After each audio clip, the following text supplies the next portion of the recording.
Welcome to the busiest time of the year.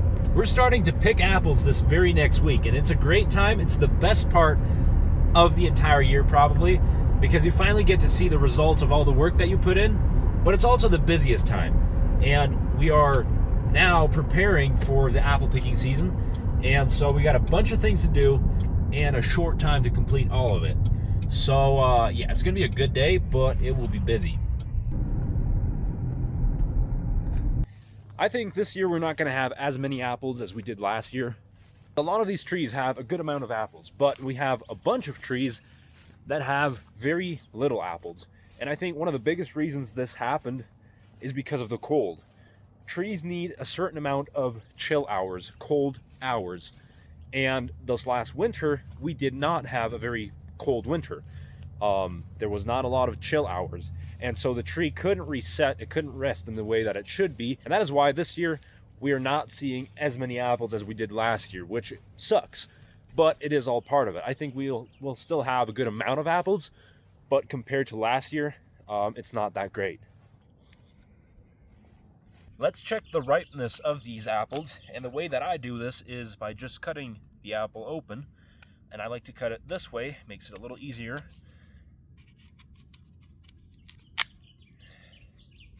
And what you got to look for is the seed of the apple. What you're looking for is a nice brown color.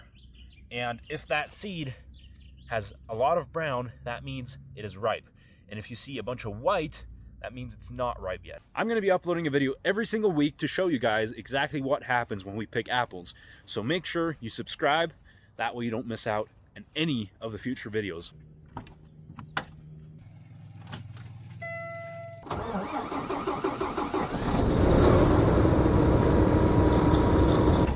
Now, one of the greatest parts about being a apple farmer, or a farmer in general, is that you get to do a lot of different things. One day, you're a mechanic. The next, you're a truck driver. The next, you are I don't know.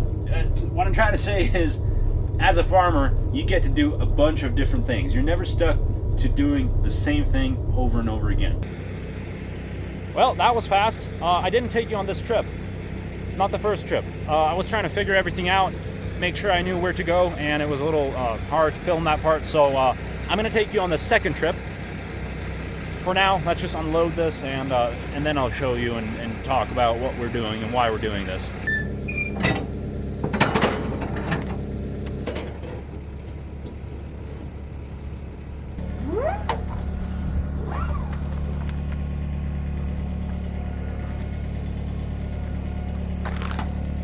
I think one of my favorite parts of loading and unloading these bins is driving the forklift. That's the best thing ever.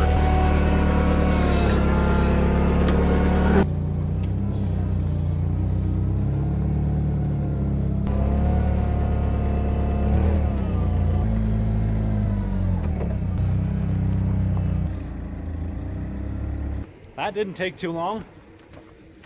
We're gonna do a couple of trips to this location right here, and then another couple of trips to a different place. Probably going to do about 10 trips, so that would be 960 crates or bins. Now, for the most satisfying part of the whole unloading, let me set you down right here. Now, for the straps, bandas as we call them in Spanish, your hands get super tired if you have to roll them up with your hands. And so, we got this thing. Makes it a lot easier. Watch and learn.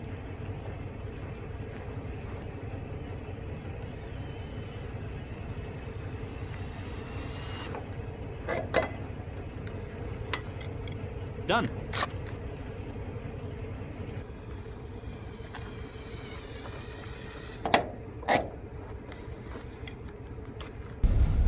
Well, there we go.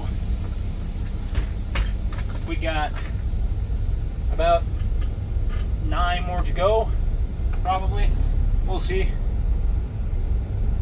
So, these bins, we get them from a cold storage.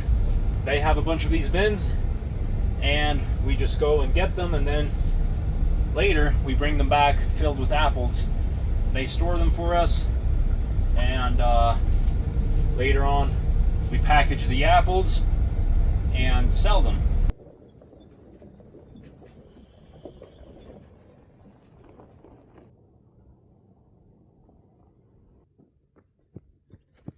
A little behind the scenes, this is the worst part about filming these types of videos. You got to do everything twice, because you set up the camera, do the thing, you got to go back, grab the camera, and then if you want to get another shot, you got to place the camera somewhere else. It's a lot of work. So I would appreciate if you just hit that subscribe button, because it's free for you to do that, and yeah, it helps me out a bunch. So subscribe.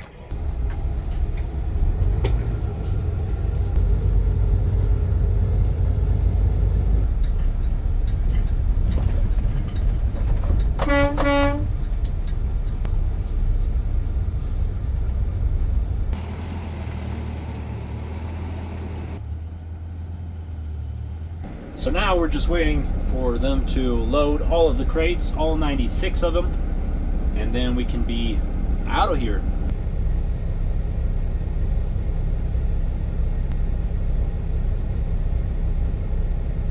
Well, there we go. That is the second load on our way back to the farm. Well, we are done. We got 10 trips of boxes, crates, bins out here, and that's gonna be enough to start. Now we might get a couple more trips in later on, but for now this is a very good start. We get to start picking apples. It's gonna be easier to have these bins, crates ready. All right, so very quickly, the sponsor of this whole series, the whole apple picking season, is Quiote. Now Quiote is super cool. Do me a favor, head over to their social media, follow them, because they are helping out the channel. They're supporting all of it, and they were cool enough to send us over a brand new tractor. We're going to be testing it, comparing it to the other tractors that we have on the farm, and I'm really excited for it because I've seen Quiote everywhere.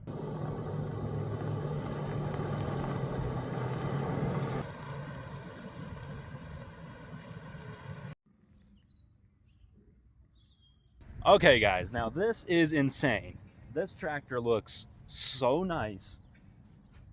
This is the nicest thing ever. It just feels great. It looks great. A lot of room. I'm surprised. There's a lot of room here. I'm used to the other tractors, like you always hit your knees on the steering wheels, and obviously you can move this down, but you still have a bunch of room, which I am not used to that. Let's start it up and go for a little bit of a ride, because I need to check this out.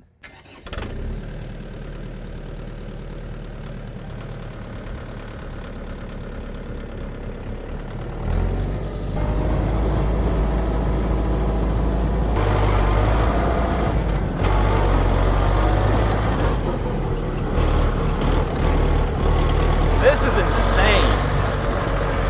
I love this thing.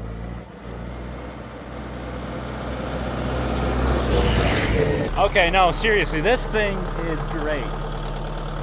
I love the way it sounds. Obviously, we're gonna test this thing out a lot more than I just did, but first impressions, this thing is great. It is sweet. It's a sweet ride.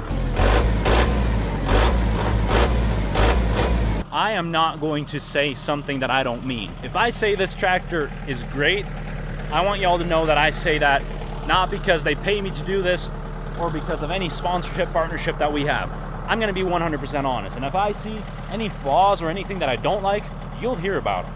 Okay, so now I do want to do another test to make sure that the apples are ripe enough to start picking this next week. And the way that we're gonna do it this time is by using tintura de yodo, which I think in English you call this iodine, if I'm not wrong. And I don't really know the exact science behind this, but as far as I know, an apple, when it ripens, it turns starch into sugars. And iodine tells you exactly how much sugar there is and what part is still starch, which tells you how far along the ripening process is actually at. So what we do is cut it open, add some of this, and then let me just show you what happens. So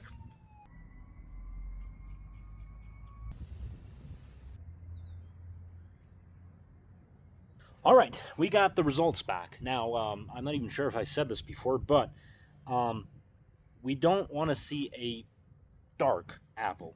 For example, this apple right here is a light color, a little bit of black, but mostly light. That's what we're looking for, because the black is showing us how much starch is still in the apple. And we don't want to see starch anywhere, we want to see sugar. And so this shows us how much starch is still left. For example, on this apple here, well, there's still way too much starch and not enough sugar. So this apple is not ready yet, and most of these apples look that way. This one is ripening and it's getting close, but it is still not ripe enough. And so it kind of looks like we're going to have to wait just a little bit more, because they're just not ready yet. Well, that's a bummer.